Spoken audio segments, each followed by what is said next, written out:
Buenos días, bienvenidos a el primer video del miembro superior en nombre del doctor Pineda Leiva y de su servidor, el doctor Daniel Soler. Bienvenidos a Anatomía. Vamos a empezar con la osteología del miembro superior. Para empezar, entonces ya vimos en la introducción en qué es un hueso y cuáles son sus partes, pero aquí lo vamos a ver de manera un poco más práctica. Entonces, un hueso largo se compone esencialmente de tres partes, que son una superficie articular que se conoce como la epífisis, es el extremo proximal y el extremo distal de un hueso, a donde se va a articular con los huesos que le preceden y que le anteceden. Después tenemos en el centro una zona que en el caso de un hueso largo es normalmente una zona cilíndrica, a donde tenemos hueso, está formado por hueso compacto, que es este hueso que está acá y que ustedes pueden ver. Vamos a ver, ustedes pueden ver acá que es un hueso que es, como su nombre lo indica, sumamente denso. Y tenemos una zona de transición entre la diáfisis y la epífisis que se conoce como la metáfisis. Entonces la metáfisis tiene las características que, si ustedes ven acá, el hueso cortical o hueso compacto empieza progresivamente a adelgazarse, y este espacio que está acá, que es el canal medular, que es un canal que recorre toda la diáfisis y que está ocupado por médula amarilla en el adulto y por médula roja en el niño, este canal se va perdiendo y progresivamente va apareciendo este otro tipo de hueso que está acá, que es el hueso esponjoso, que ocupa el extremo de los huesos, en el caso, como les repito, de los huesos largos. Entonces, las características de la metáfisis son adelgazamiento de los huesos corticales y la desaparición progresiva del canal medular y aparición de el hueso esponjoso. Entonces, epífisis, metáfisis y diáfisis. La diáfisis la podemos dividir en tercios: el tercio proximal, tercio medio y tercio distal. Y de las epífisis y las metáfisis tenemos una proximal y una distal. Este que tenemos acá es una pieza anatómica con un corte coronal de una tibia, que no es parte de este parcial, pero se las muestro para que veamos la estructura interna de un hueso. Ahora, para hablar específicamente de miembro superior, tenemos que empezar hablando por el esqueleto del tórax, porque el miembro superior está conectado al tórax, que es parte del esqueleto axial. El esqueleto del miembro superior es esqueleto apendicular, en este caso superior. Perdón. Entonces, en el caso de la anatomía del tórax, en cuanto a los huesos, tenemos esto que está acá, que es el esternón. El esternón es la piedra angular de la caja torácica y está formado por tres partes: el cuerpo del esternón, que es esto que está acá. Tenemos a la apófisis sifoides. Aquí tenemos una pieza anatómica de un esternón. Entonces, la apófisis sifoides, que es un huesito delgado que está metido dentro de los huesos de los músculos abdominales, y normalmente se pierde cuando se saca la pieza, estaría acá abajo. Todo esto es el cuerpo del esternón, y esto que está acá es el manubrio del esternón. El manubrio del esternón es esta pieza que está acá, y vamos a tener una articulación entre el manubrio y el cuerpo que se llama la articulación manubrio esternal, que es esto que está acá, y forma una prominencia que ustedes se pueden palpar en el centro del tórax al tocarse el esternón, y esa prominencia se conoce como el ángulo de Lewis, y va a marcar algunas cosas que son importantes, especialmente cuando estemos viendo en el tercer parcial tórax. y marca una línea que se llama el plano transverso del tórax, que vamos a ver más adelante. Entonces, a el esternón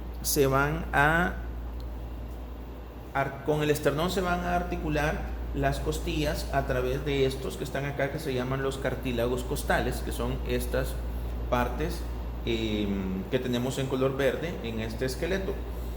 Y las costillas, que son 12 pares de costillas, 12 a cada lado, van a articularse en la región posterior, en el dorso, con la columna torácica. Y eso va a formar, a grosso modo, la caja esternal, que, como les repito, a pesar de que no es parte de este parcial, es necesario mencionarla porque acá es a donde se va a articular el único hueso que forma una unión verdadera, una unión ósea entre el esqueleto axial y el esqueleto apendicular superior, que es la articulación entre la clavícula y el manubrio esternal, y que por eso se llama la articulación esterno-clavicular. Entonces, el primer hueso específico del miembro superior es la clavícula, este hueso que está acá, y es un hueso que se describe con la forma de una S itálica. Tiene, por supuesto, dos extremos, un extremo medial o proximal, que es el que se articula con el manubrio esternal, que, como pueden ver acá, tiene una forma ancha, y un extremo plano.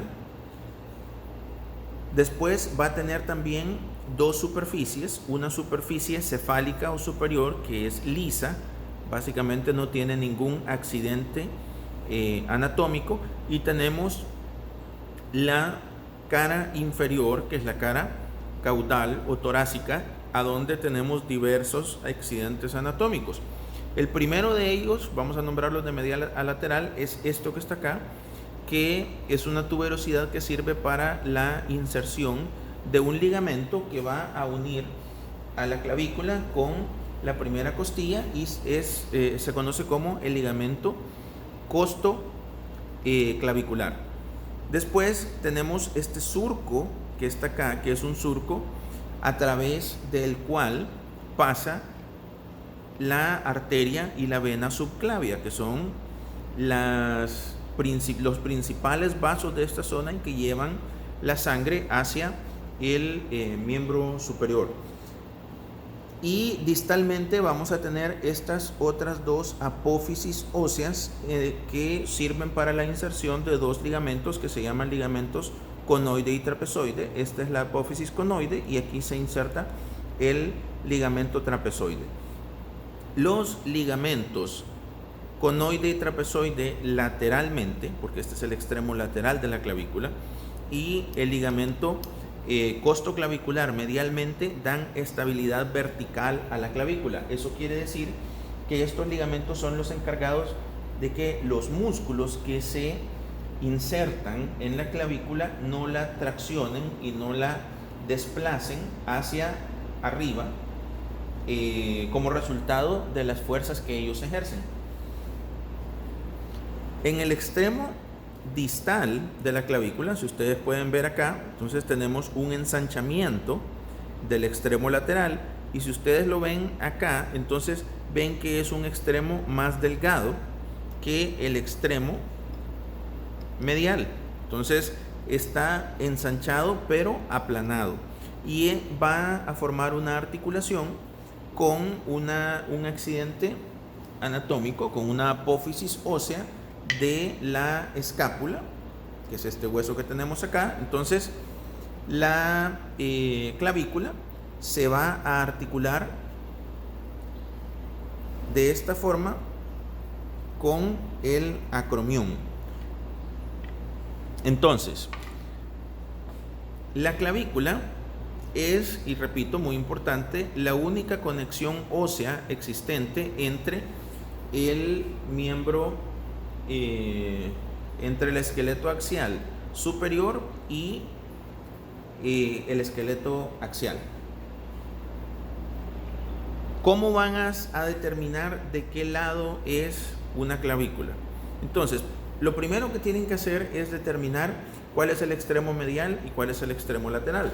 Entonces, en el extremo medial ya sabemos que es un extremo más ancho, el extremo lateral es un extremo más plano. Tienen que determinar cuál es la cara superior y la cara inferior. Ya dijimos que la cara superior es lisa y la cara inferior es rugosa porque tiene las diferentes inserciones de los ligamentos y el surco subclavio, a donde se inserta también un músculo homónimo que se llama el músculo subclavio. Entonces, si esto es medial y esto es lateral, y si ustedes pueden ver acá, la clavícula se dirige, la forma de la S es hacia atrás. Entonces, si nosotros la ubicamos con el extremo medial y el extremo lateral en el lado izquierdo a esta clavícula, vemos que la curvatura es hacia anterior, lo cual no debe ser.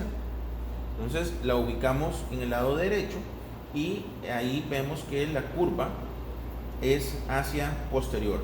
Una de las claves que yo siempre les digo es que esta apófisis ósea que está acá, que es la apófisis conoide, apunta hacia atrás, hacia posterior, y es una de las claves para determinar que si es una clavícula derecha o izquierda. En este caso es una clavícula del lado derecho. Ahora vamos a ver a este hueso, que es un hueso plano y se encuentra ubicado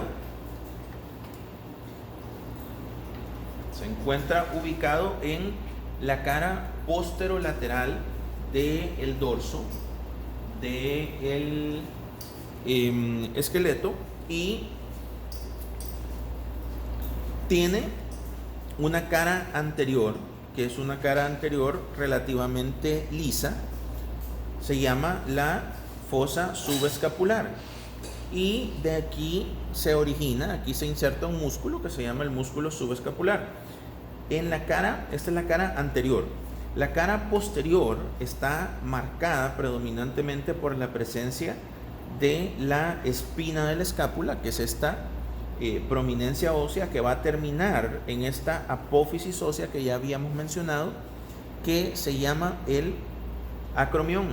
El acromión va a formar un techo sobre la articulación glenohumeral, que es la articulación del hombro. Entonces, esa parte de arriba que ustedes se pueden tocar acá como un borde agudo en el extremo del hombro, eso es el acromión.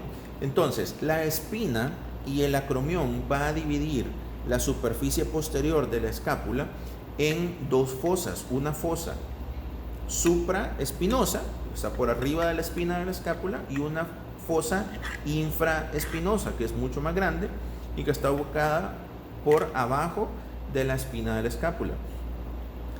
Estos músculos que se originan en las fosas supra e infraespinosa tienen nombres homónimos. Entonces son el músculo supraespinoso, el músculo infraespinoso, y un poco más abajo vamos a ver que se originan los músculos redondo menor y redondo mayor, y estos junto con el subescapular, excepto el redondo mayor, van a formar un complejo tendinoso que se conoce como el manguito rotador.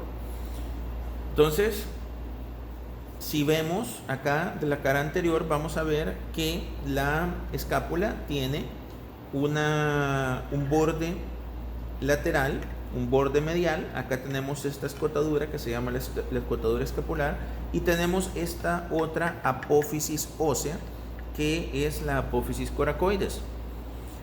Las apófisis en general son accidentes anatómicos y son prominencias óseas que sirven para la inserción de músculos o de ligamentos. En este caso, la apófisis ósea, que también ustedes se la pueden palpar en la cara anterior del hombro como una pequeña protuberancia ósea. Yo acá me la estoy palpando.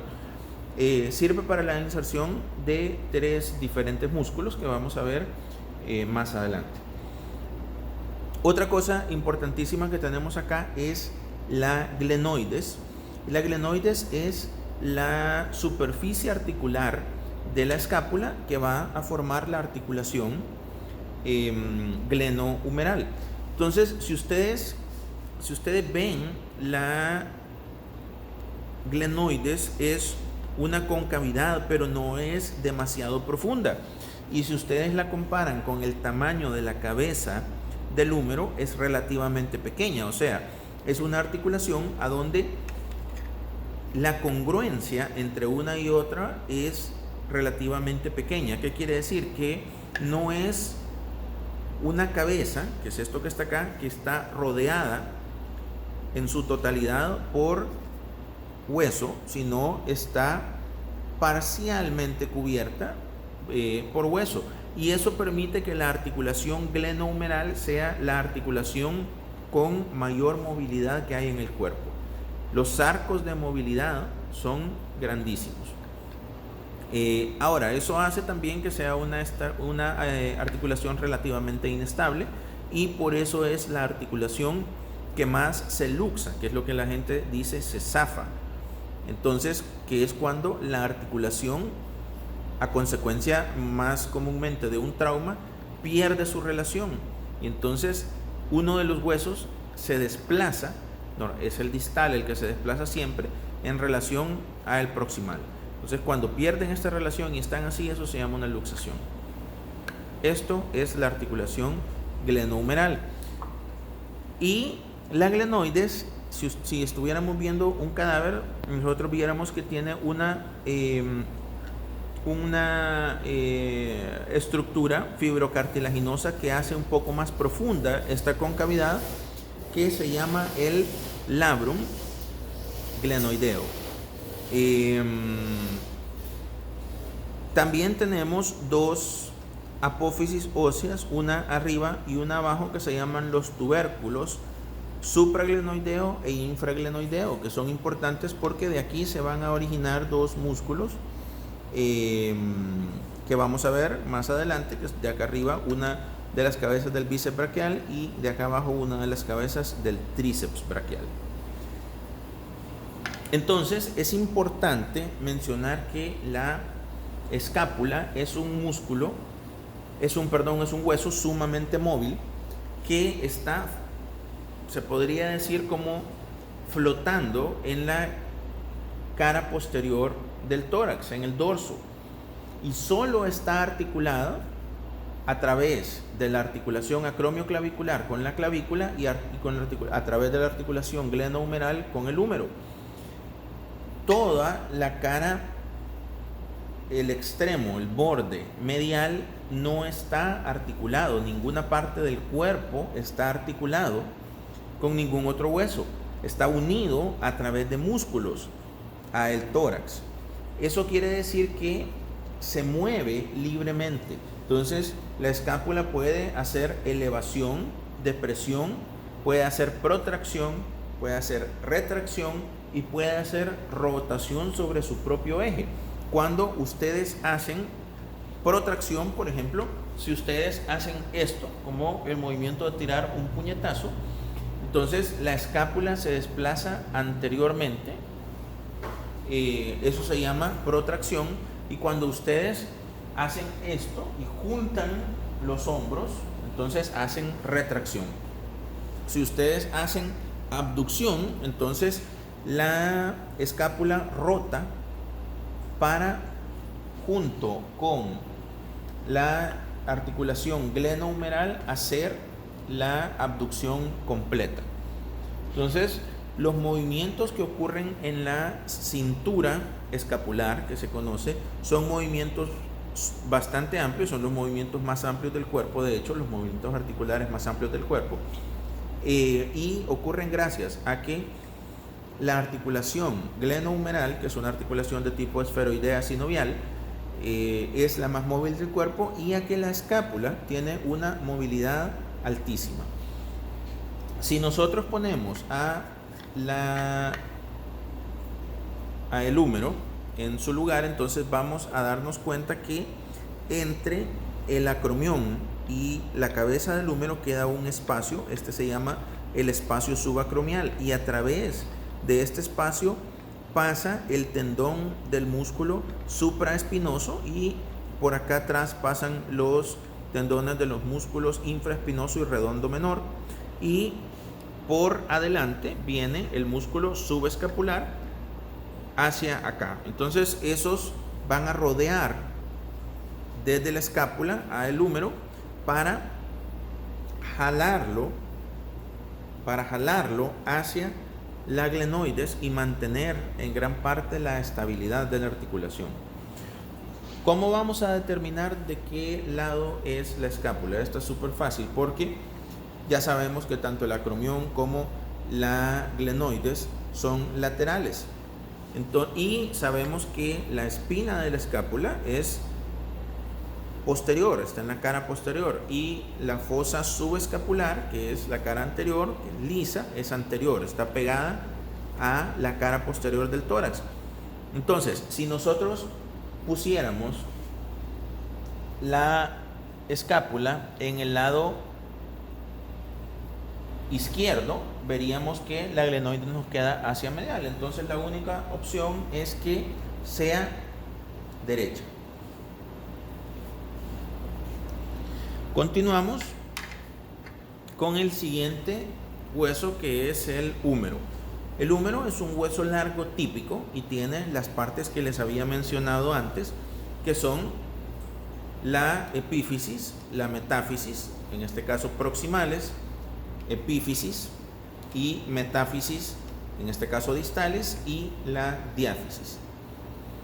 Entonces, los accidentes anatómicos del húmero, que es el único hueso del brazo, van a ser: primero tenemos a la cabeza, que va a articularse directamente con la glenoides, como ya habíamos visto. Abajo de una cabeza siempre vamos a tener un cuello. Entonces acá tenemos esto que está acá, que es se conoce como el cuello anatómico del húmero. Pero tenemos un segundo cuello que está ubicado acá, que es básicamente la metáfisis del hueso, que se conoce como el cuello quirúrgico. En la cara lateral vamos a tener dos apófisis óseas, una grande y una pequeña, que se conocen como el troquíter o tuberosidad mayor y el troquín o tuberosidad menor. Y en medio de ella vamos a tener un canal o un surco a través del cual discurre un tendón que se llama el tendón largo, este surco que está acá. Entonces por ahí pasa el tendón largo del bíceps braquial. Entonces, repitiendo, proximalmente la cabeza, cuello anatómico, cuello quirúrgico, tuberosidad mayor, tuberosidad menor y la corredera bicipital o surco bicipital. Entonces, si ustedes ven acá, del surco bicipital van a bajar dos crestas. Estas son unas crestas lateral y medial que van a servir también como apófisis óseas para la inserción de unos músculos que vamos a ver más adelante. Y acá tenemos entonces todo lo que es la diáfisis. En la diáfisis vamos a encontrar, si ustedes, no sé si voy a poder hacer que lo vean bien, pero si ustedes ven acá, en esta zona de acá, el húmero pareciera que fue un cilindro, pero que alguien lo torció, lo dobló un poquito. Entonces tiene una curvatura, y esa curvatura está dada por un surco que discurre en la cara posterior principalmente del húmero, que es el surco para el nervio radial. El nervio radial es un nervio que empieza siendo medial y posterior y da la vuelta alrededor del húmero en esta dirección para convertirse después en un nervio que está en la cara lateral del brazo. O sea, viene desde atrás y da la vuelta alrededor del húmero y se hace relativamente anterior y lateral. Y aparte, vamos a ver si por aquí vemos alguno, pero acá tenemos un agujerito, no sé si la cámara lo alcanza a enfocar bien, ahí está. Este agujerito es un agujero nutricio. Los agujeros nutricios son los agujeros por donde las arterias que van a irrigar internamente el hueso hacen su entrada a la diáfisis. Los huesos, como vimos en la introducción, tienen dos tipos de irrigación. Una irrigación que es de afuera hacia adentro y una irrigación de adentro hacia afuera. La irrigación que es de afuera hacia adentro es la irrigación perióstica y son vasos sanguíneos que se encuentran en el periósteo, que es un recubrimiento que tienen los huesos por una membrana fibrosa, especialmente gruesa en los niños, y esos vasos entonces irrigan más o menos los 2/3 externos del hueso. Y tenemos la irrigación endóstica. La irrigación endóstica son vasos sanguíneos que desde adentro del hueso irrigan su estructura. Entonces estos vasos entran a través de los agujeros nutricios y dentro del canal medular esos vasos se dividen y se extienden hasta irrigar todo lo que es la metáfisis. Entonces vamos a siempre encontrar, a veces no es tan fácil, pero especialmente en huesos grandes como el húmero, sí vamos a encontrar los agujeros nutricios. Y distalmente, el húmero tiene diversos accidentes anatómicos. Primero, vamos a determinar cuál es la cara anterior y la cara posterior. Entonces, la cara posterior va a estar marcada por esta fosa grandota que tenemos acá, que se llama la fosa olecraneana. La fosa olecraneana toma su nombre porque cuando el miembro superior, el codo, hace extensión, el olecranon, que es un accidente anatómico, una apófisis ósea de el cúbito o la ulna, hace esto y entonces entra, como pueden ver ahí, cuando ustedes hacen extensión, el olecranon entra en la fosa olecraneana. Entonces, esta es la cara posterior del húmero. Y la cara anterior tiene dos fosas mucho más pequeñas. Esta que es medial, que se llama la fosa coronoidea, y esta que está acá, que se llama la fosa radial. Entonces, distalmente el húmero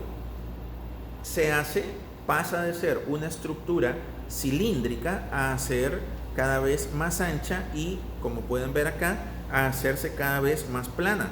Acá es una estructura casi cilíndrica y acá abajo es una estructura ancha en la vista anteroposterior y delgada en la vista lateral. Entonces vamos a tener una apófisis ósea en el extremo medial que se llama el epicóndilo medial y también se conoce como la epitróclea. Epi porque está por encima de esta estructura que está acá, que se llama la tróclea y que va a formar la articulación entre el húmero y el cúbito.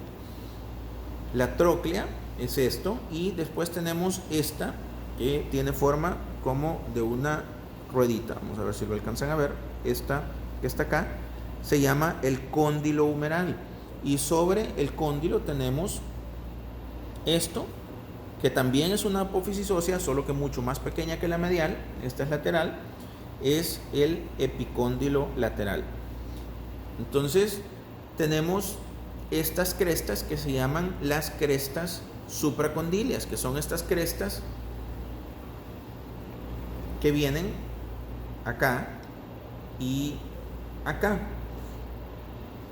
Estas crestas, tenemos una medial y una lateral, van a dividirse alrededor de la fosa olecraneana. Entonces, recapitulando, tenemos la epitróclea o epicóndilo medial, la tróclea, el cóndilo, el epicóndilo lateral, la fosa coronoidea, la fosa radial y posteriormente las crestas supracondiles lateral, medial y acá la fosa grande que está en la cara posterior, que es la fosa olecraniana. ¿Cómo vamos a determinar de qué lado es el húmero? Entonces ya tenemos todos los elementos. Dijimos que esta apófisis ósea es medial, la epitróclea, y por supuesto la cabeza del húmero ve hacia medial porque se articula con la glenoides. Entonces, y sabemos que esta es la cara posterior. Entonces, si nosotros lo ponemos en el lado derecho, para que la glenoides quede articulada, para que la cabeza del húmero quede articulada con la glenoides, la fosa olecraniana nos queda anterior. Entonces tenemos que darle vuelta y así determinamos que este se trata de un húmero del lado izquierdo. Continuamos con los huesos del antebrazo. En el antebrazo tenemos dos huesos, estos que están acá, el radio y el cúbito. Vamos a empezar primero con el cúbito. Entonces, el cúbito es grueso proximalmente y delgado distalmente, y el cúbito es el hueso que nos permite hacer flexo-extensión. Él no puede hacer ni rotaciones ni ningún otro tipo de movimiento. O sea, como forma una articulación de tipo troclear con el húmero, entonces no puede hacer ningún otro movimiento, solo puede hacer movimiento en un solo plano, que son flexión y extensión. Entonces es el hueso encargado de la flexión y la extensión, de la estabilidad de la flexión y la extensión en el antebrazo, por lo menos es el principal involucrado. Proximalmente entonces vamos a tener esto que está acá, que se llama la fosa olecraniana, también conocida como fosa escafoidea. Acá atrás tenemos a una apófisis ósea que se conoce como el olecranon, que ya la habíamos mencionado porque es el que le da nombre a la fosa olecraniana de la metáfisis distal del húmero. Y adelante tenemos esta otra apófisis ósea que se llama la apófisis coronoides. La apófisis coronoides es la que se introduce en la fosa coronoides. Lateralmente vamos a tener esta fosita articular, no sé si lo alcanzan a ver, sí, ahí está bien. Entonces esta fosa articular que está acá, que se va a articular con el radio, con la cabeza del radio, y va a permitir que el radio gire sobre su propio eje. Ya vamos a ver con qué función. Entonces esta es la superficie articular del radio y tenemos esta tuberosidad que está en la cara anterior del cúbito, que se llama la tuberosidad anterior o tuberosidad braquial, porque aquí se inserta un músculo que se llama el braquial anterior, o sea, la tuberosidad cubital. Y tenemos una cresta que se llama la cresta supinadora, que es para la inserción de un músculo que se llama el músculo supinador. En la diáfisis no hay gran cosa que mencionar, solo mencionar esta cresta que está acá y que apunta hacia la cara lateral, o sea, hacia el radio, porque el cúbito es el hueso medial del antebrazo. Entonces esta se llama la cresta interósea y sirve para la inserción de la membrana interósea, que va a formar una articulación de tipo fibroso va a formar una de las tres articulaciones que tienen entre el radio y el cúbito, y va a unir el cúbito con el radio. Y distalmente entonces vamos a tener esto que es la cabeza del cúbito, que se va a articular con el radio a nivel de esa fosita que tiene el radio para formar el extremo proximal de la muñeca, y tiene una apófisis, esta que está acá, que se conoce como la apófisis estiloides del cúbito. ¿Cómo vamos a determinar de qué lado es el cúbito? Entonces ya dijimos que tanto la cresta interósea como la fosa articular radial para la cabeza del radio están apuntando hacia lateral, y que el cúbito es el hueso medial del antebrazo cuando ustedes lo tienen en posición anatómica. Eso es importante, hay que tomar en cuenta que tiene que estar en posición anatómica.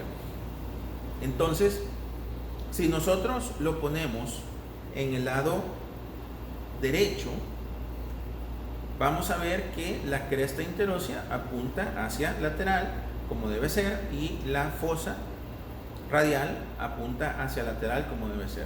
Si nosotros lo ponemos en el lado izquierdo, entonces va a apuntar hacia medial. Entonces, esto es un cúbito derecho.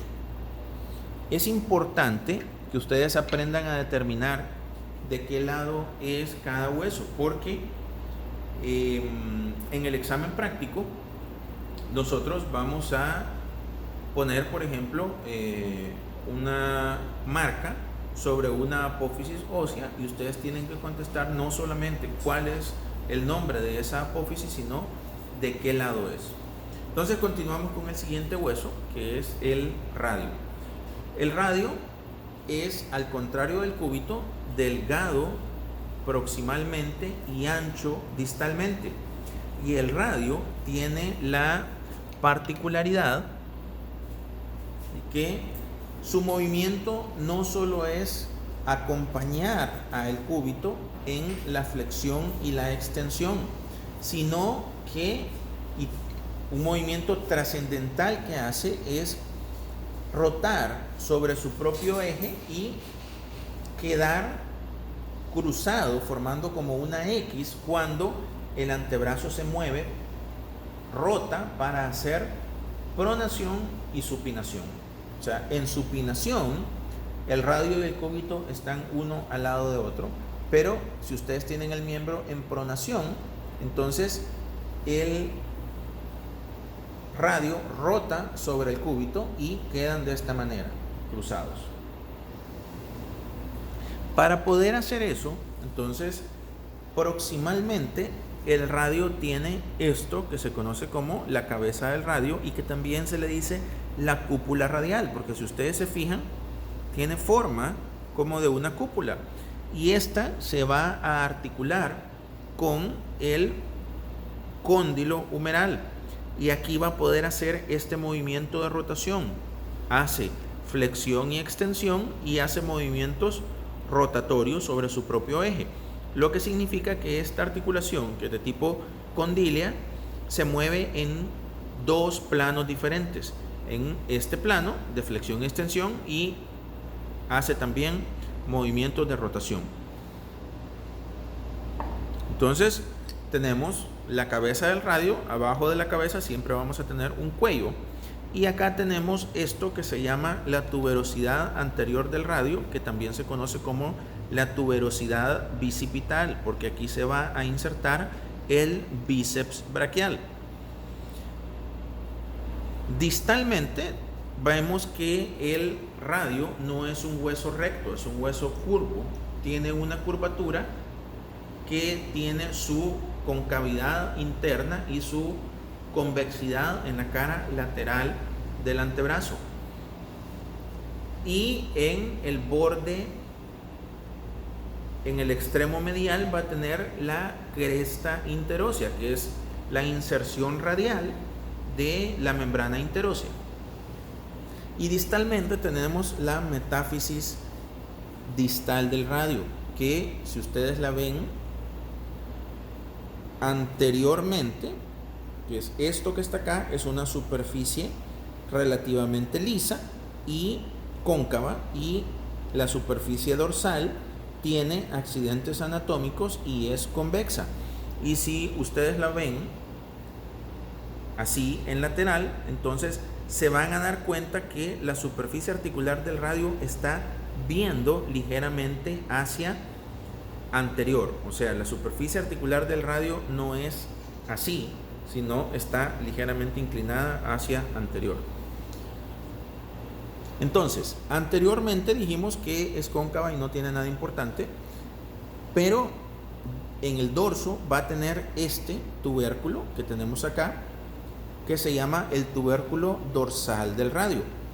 Y ustedes se lo pueden palpar en el dorso de la muñeca, acá, y sirve como un punto de referencia anatómico porque ahí encontramos un tendón que se llama el extensor largo del pulgar. Vamos a ver en una clase posterior.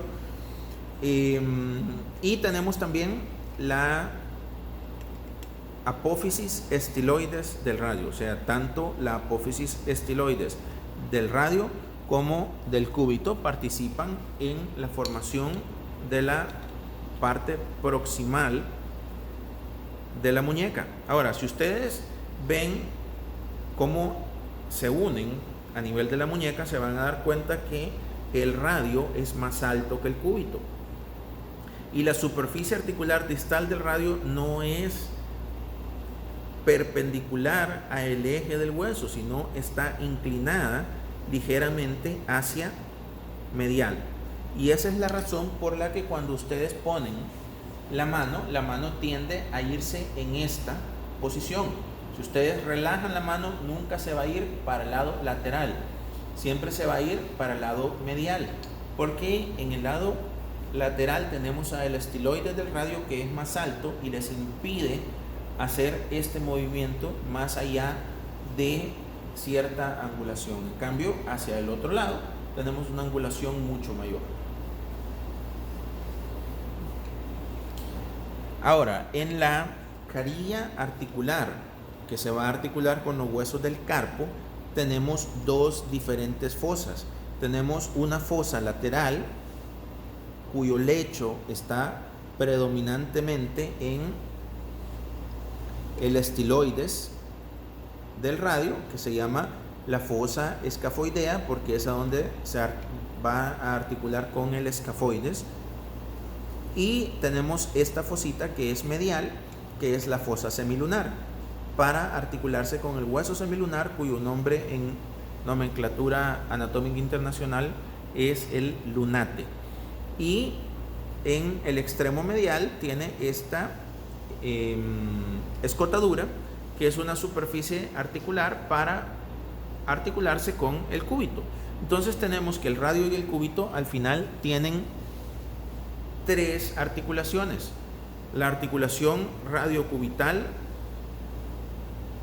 proximal, que ocurre en la escotadura del cúbito y la cabeza del radio, a donde ocurre este giro. Tenemos la articulación media formada por la membrana interósea, que es una articulación de tipo sindesmosis, que es un subtipo de las articulaciones fibrosas, y distalmente tenemos otra articulación sinovial entre el radio del cúbito, que es la articulación radiocubital distal. Ahora, vamos a hablar de los huesos del carpo.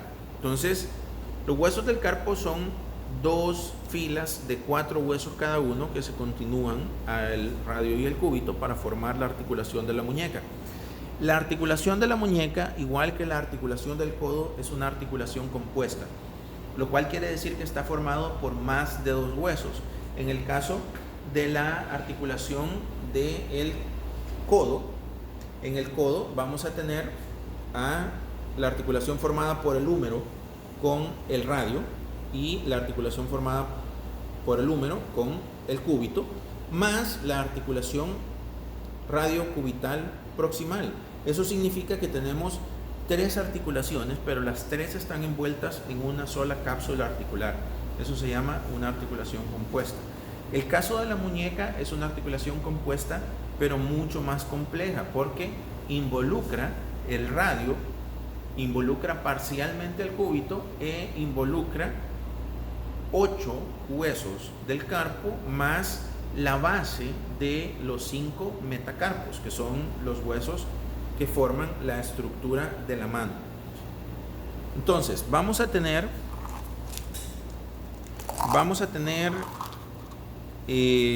dos líneas de huesos. Y aquí voy a hacer una pausa para dibujar de cómo están estructurados más o menos los huesos a nivel de la muñeca. Continuamos entonces.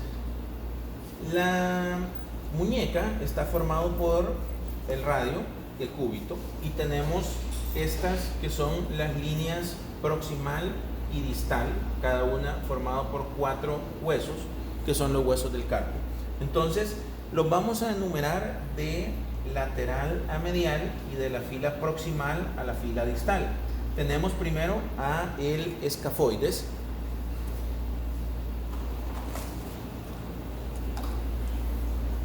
Entonces, acá tengo a las piezas anatómicas. Entonces, tenemos a el escafoides, que es este huesito. Vamos a ver si lo podemos enfocar bien. Es este huesito que depende de la imaginación que tengan ustedes, pueden encontrarle forma de barquito, de frijol, y va ubicado acá. Entonces tenemos a el escafoides.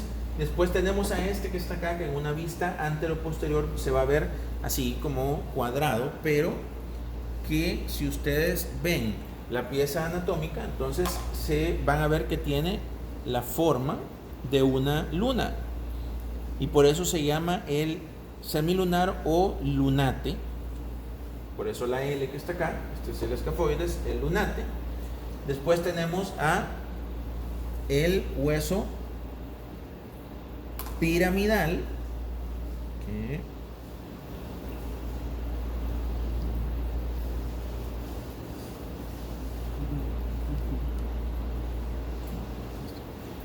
el hueso piramidal, que también se conoce como triquetrum, que es este que está acá, y está ubicado, es el tercer hueso de la fila proximal. Y después el más chiquito de todos, que es el pisiforme. El pisiforme no es verdaderamente un hueso del carpo, sino es un hueso que está rodeado por un tendón que es un tendón del extremo medial, que es el flexor cubital del carpo, y no forma parte verdaderamente de la articulación de la muñeca, pero siempre se nombra como parte de ella. Entonces tenemos en la fila proximal el escafoides, el lunate, el triquetrum y el pisiforme, o escafoides, semilunar, piramidal y pisiforme. En cuanto a la fila distal, tenemos a el trapecio, el trapezoide, el grande y el ganchoso. El grande y el ganchoso se conocen también como el capitate y el amate. Entonces,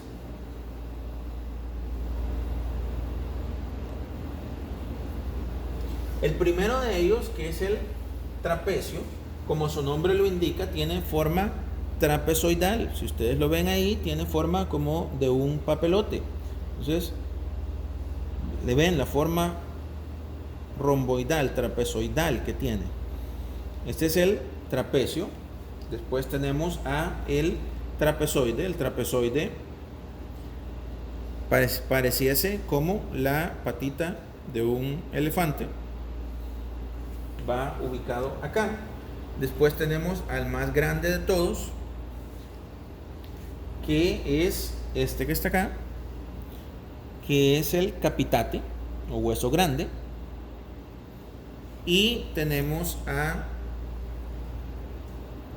el último, que es el amate, también conocido como ganchoso, porque tiene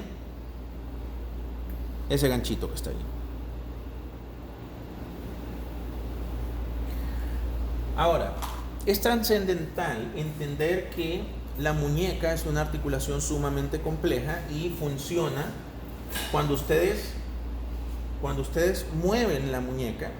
Entonces hay un movimiento complejo entre todos los huesos del carpo y tienen una relación porque están articulados con la base de los 5 metacarpos, que son los huesos que siguen. Entonces, el primer metacarpo va a formar una articulación con el trapecio, que se llama la primera articulación carpo-metacarpiana. Esta articulación es una articulación en silla de montar, lo que significa que puede hacer algo parecido a una circunducción. Pero como vimos en la clase de los tipos de articulaciones, las únicas articulaciones que pueden hacer verdadera circunducción son las articulaciones esferoideas. Esta puede hacer una especie de circunducción, dado que tiene la capacidad de moverse en 2 planos. Entonces, eso es lo que permite que tengamos un pulgar que se opone al resto de los dedos para poder hacer la prensión, que es lo que nos caracteriza y lo que nos separa a los humanos y a los primates en general del resto de los animales, y es lo que nos permitió desarrollar con la evolución un cerebro más grande. Entonces, este movimiento, esta articulación es en gran parte la responsable de que los humanos seamos lo que somos. Después tenemos las articulaciones que forman el segundo y el tercer metacarpo, con los huesos trapezoide y grande. Entonces, estas articulaciones son fundamentales porque forman el eje central de la mano. Si ustedes ven la mano, entonces la mano se habla que está formado por 3 columnas. Vamos a ponerme de este lado. Una columna lateral, que está formado básicamente por el dedo pulgar. Una columna medial, que está formado por el cuarto y el quinto metacarpo junto con los dedos, y una columna central o columna intermedia que está formado por el segundo y el tercer metacarpo. Entonces, si ustedes analizan la forma en la que la mano se cierra, cuando ustedes cierran la mano, el dedo pulgar y los dedos meñique y anular se cierran alrededor de la columna central. La columna central es la encargada de cargar pesos. Entonces, si ustedes agarran algo pesado, ustedes se van a dar cuenta que los 2 más importantes son estos 2 metacarpos que están acá. Ahí es a donde recae el verdadero peso del cuerpo, y ustedes lo pueden notar porque son mucho más firmes, mucho más estables que el resto de los huesos. Obviamente,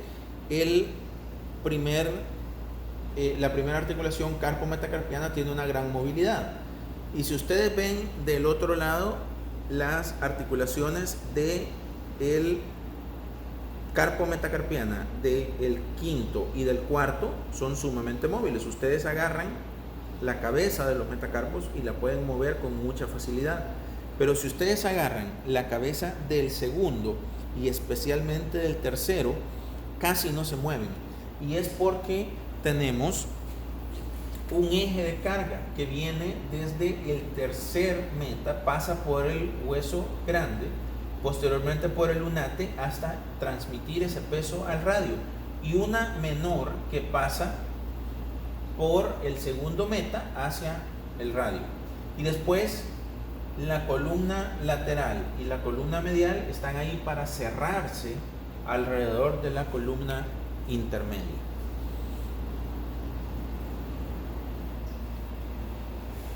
Posteriormente, entonces, tenemos a la mano. Aquí tenemos a la muñeca, que está cubierta por esta resina, y tenemos a los metacarpos. Los metacarpos se nombran de lateral a medial. Entonces, tenemos primero, segundo, tercero, cuarto y quinto metacarpo. Los metacarpos son huesos relativamente sencillos, solo tenemos una base, que es la que forma la superficie, la que tiene la superficie articular con los huesos del carpo. Tenemos el cuerpo, que es básicamente la diáfisis, y la cabeza. Entonces, como pueden ver, el segundo y el tercero son los más grandes. El tercero es el más largo de ellos y son los encargados, como les había dicho, de soportar las cargas que ustedes ponen en la mano, y el primero, que es el más móvil de todos, junto con el cuarto y el quinto metacarpo, se cierran como si fuese un abanico en dirección hacia el segundo y el tercero. Estas articulaciones que tenemos acá son las articulaciones metacarpo falángicas y se nombran igual de lateral a medial, de la número 1 a la número 5. Y posteriormente tenemos a las falanges. Las falanges son los huesos que le dan estructura a los dedos, y tenemos en el caso del pulgar 2 falanges solamente, la falange proximal y la falange distal, y entre ellas una articulación que se conoce como la articulación interfalángica. Ahora, en el caso de los 4 dedos mediales vamos a tener 3 falanges: falange proximal, falange media y falange distal, y entre ellas 2 articulaciones que se denominan las articulaciones interfalángicas: proximal entre la falange proximal y media, y la articulación interfalángica distal entre la falange media y la falange distal. Entonces, estas articulaciones son las que nos permiten hacer flexión y extensión en los dedos, las articulaciones interfalángicas. Las articulaciones metacarpofalángicas, por el tipo de articulación, permiten a la mano moverse en 2 planos. Entonces, ellas pueden hacer tanto flexión y extensión como abducción y aducción. Entonces, hay un movimiento en 2 planos. Y con eso básicamente terminamos la osteología del miembro superior. Nos vamos a ver en una clase posterior para hablar de los músculos del miembro superior y de la irrigación e inervación del miembro superior. Muchísimas gracias.